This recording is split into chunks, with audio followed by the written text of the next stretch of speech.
Oui, le cancer du fumeur est en train de devenir une maladie de riches. Et maintenant, moi, demain, si je croise un copain, vous savez, quand ils ont le petit interrupteur sur la gorge, qui font la voix de Robocop, qui fait « Ça va, Philippe ?»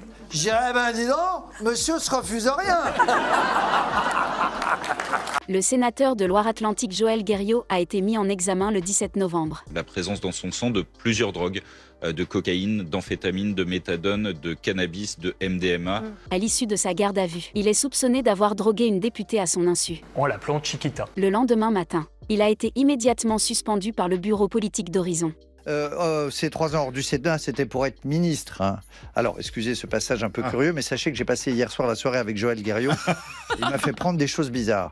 Alors, d'ailleurs, je repasse chez toi, Joël. Je crois que j'ai oublié mon froc et ma dignité dans le salon. Le 6 juillet 2020, Roselyne Bachelot est nommée ministre de la Culture dans le premier gouvernement de Jean Castex, sous la présidence d'Emmanuel Macron, alors qu'elle avait déclaré à plusieurs reprises ne pas envisager de retour en politique. En sortant, il va se dire, allez, Bachelot, ça dégage.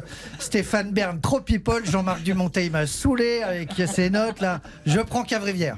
Pardon, mais c'est RTL qui choisit ses ministres, Emmanuel. Hein, Roselyne Bachelot, elle faisait des blagues de cul à 2 mètres d'ici. Résultat, ouais, elle finit à la culture. Oui, on peut rire du handicap. C'est ce qu'assure Philippe Cavrivière, qui a épinglé à plusieurs reprises le député et éphémère ministre Damien Abad. Ce dernier a demandé des excuses publiques aux chroniqueurs, mais ça n'a pas arrêté le filou. Vous avez vu qu'il y a rarement des cas de dopage chez les Paralympiques, mais en même temps, va te piquer le bras quand t'as pas de bras. Non. Et pas de main, c'est pas facile non plus. Alors, mes 2 épreuves préférées, le saut à ski unijambiste, ça c'est spectaculaire, et puis il y a le biathlon. Après des députés, autour des sénateurs, le patron du Sénat Gérard Larcher a convié les présidents de groupe de la Chambre haute à l'accompagner lors d'un déplacement en Israël à partir du 19 décembre prochain, d'après des informations du Parisien. Hein, il ne va pas aller là-bas aux frais du contribuable, parce que ce serait malvenu. Puis au retour, devant les journalistes, il faudra assumer. Tu vois. Enfin, les journalistes diraient « Monsieur Larcher, vous avez pu échanger avec les proches de otages français ?» Il dirait « Non, mais en revanche, j'ai passé mon brevet niveau 1 de plongée et j'ai gagné le concours de water-polo. Donc je n'y suis pas allé pour rien. » Le baromètre IFOP de la popularité du président et du Premier ministre est le seul qui peut comparer tous les présidents de la Ve République. Et il est sévère pour François Hollande, qui, avec une moyenne de 25% de personnes satisfaites de son action sur le quinquennat, est le président le moins populaire de l'histoire du pays. Il y a pape et président, oui. Ou t'es un. Voilà. Un président en exercice, c'est impressionnant. Voilà. Alors par exemple, un ex-président normal, c'est moins impressionnant. Moi, j'ai croisé Hollande ici, très sympa, mais j'étais à la limite du chabit. Alors que Macron...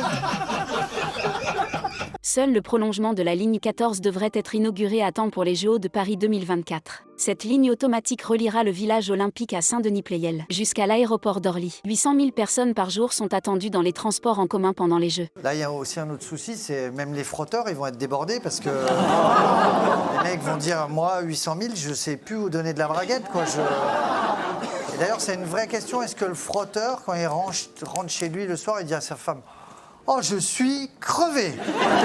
Rachida Dati conduit la liste UMP Nouveau Centre aux élections municipales de 2008 dans le 7e arrondissement de Paris. Elle est toujours maire de cet arrondissement. Philippe Cavrivière tenait à nous expliquer le type de personnes qui habitent là-bas. Dans le 7e, il y a des jeunes qui s'appellent Alban et Jean-Eudes. Ils sont catholiques et se marient souvent entre cousins. Voilà. Un habitant du 7e, c'est un ch'ti, mais avec des mocassins à gland. C'est de la consanguinité, mais en Burberry. Je caricature un peu. Le nom de MC Kinsey s'est imposé en quelques mois et c'est un rapport récent du Sénat qui dénonce l'emprise des cabinets de conseil américains sur l'appareil d'État, avec un coût considérable pour les finances publiques, qui a attisé les braises. Cavrivière critique la polémique avec un soi-disant appel entre Macron et Poutine. Oui, Vladou, je peux pas te parler, je suis en clientèle. Oui, il a fait une vanne sur McKinsey, oui. Bon, écoute, j'ai souri poliment. tu lâchais tout ton polonium, toi. Même en 2 litres, quand même, même en 2 litres. Bon. L'UEFA, organisatrice de la finale de Ligue des Champions en 2022, porte la responsabilité première des graves incidents qui ont quasiment mené au désastre au Stade de France, a conclu un groupe d'experts au terme d'une enquête indépendante mandatée par l'instance européenne. C'est pas dans notre ADN d'organiser. Et c'est presque dommage parce que c'est vrai que Hitler et Goebbels auraient été français. La Shoah aurait fait 10 blessés légers, tout au plus. Voilà, je m'en fous, c'est la dernière. Vous pouvez me virer, j'en ai plus rien à foutre. À l'époque de sa campagne présidentielle, Zemmour a peu apprécié son passage aux 20h de TF1 avec Gilles Boulot. On dit même en quittant le plateau. Des témoins ont même entendu l'ancien candidat lâcher un connard sonore. Manifestement à l'adresse du présentateur vedette de TF1. À Marseille, vous avez fait du langage des signes à une dame qui n'était même pas sourde. Non, puis on a des plaintes des professeurs. Hein. Non, mais vous avez dit des gros mots à M. Boulot, hein, que vous auriez traité de connard dans le couloir. Hein. Qu'est-ce qu'il y a, Baudin? C'est vraiment un connard? Ah, ben oui, mais ne l'encouragez pas non plus. Jean-Luc Lahaye, la vedette des années 80, est soupçonné d'avoir agressé sexuellement 2 adolescentes lorsqu'elles étaient âgées de 15 à 17 ans. À partir de 2013, il a été mis en examen le 5 novembre 2021 pour viol et agression sexuelle de mineurs et abus de faiblesse. Jean-Luc Lahaye, en voilà un qui ne risque pas d'être accusé de maltraitance dans un EHPAD. On peut dire ce qu'on veut de Jean-Luc Lahaye, mais il a toujours été sexuellement irréprochable avec les personnes âgées.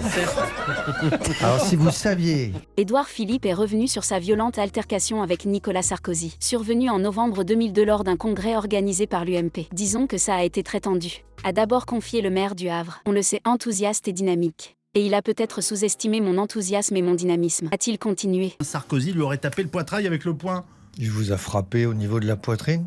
Comment il a fait? Il a sauté? Il a fait comme ça? Mais attends, c'est dangereux, c'est un coup à se faire boxer les ralaouettes à la redescente. Mais grâce à Dieu, ça n'a pas dégénéré en baston. Non. Car